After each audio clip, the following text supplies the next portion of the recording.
Some of the headlines this evening: there will be no Sunday Times this weekend, and all the paper's staff have been suspended without pay.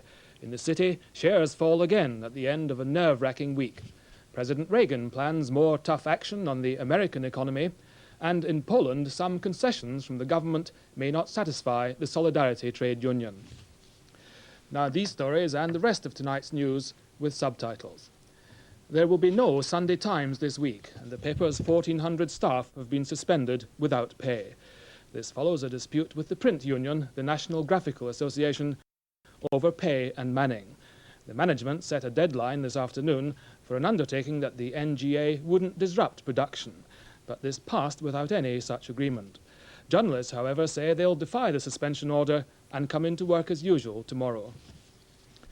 Share prices fell sharply again today, at the end of a week that dealers describe as one of the most nerve-wracking ever. Today's fall of 14.4 to 474.7 was due largely to fears that interest rates could go up again. The Talbot Car Company has announced losses of £47 million in the first 6 months of this year. They lost £19.5 million during the same period last year. The figures follow the closure in May of the Linwood plant in Scotland. The Queen and the Prime Minister, Mrs. Thatcher, are on their way to Australia for next week's Commonwealth Summit in Melbourne. The Queen will go on to New Zealand and then to Sri Lanka after the state visit to Australia. Mrs. Thatcher will visit 2 Gulf states before the summit, then she'll go on to Pakistan for talks. President Reagan has announced a new round of government spending cuts in an effort to boost the United States economy.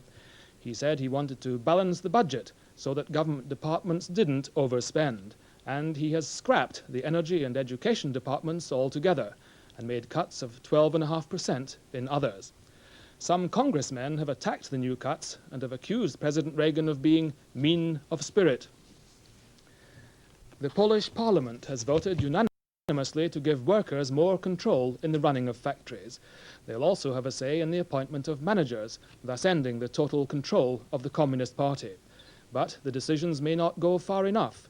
The Solidarity Free Trade Union is demanding even more radical changes.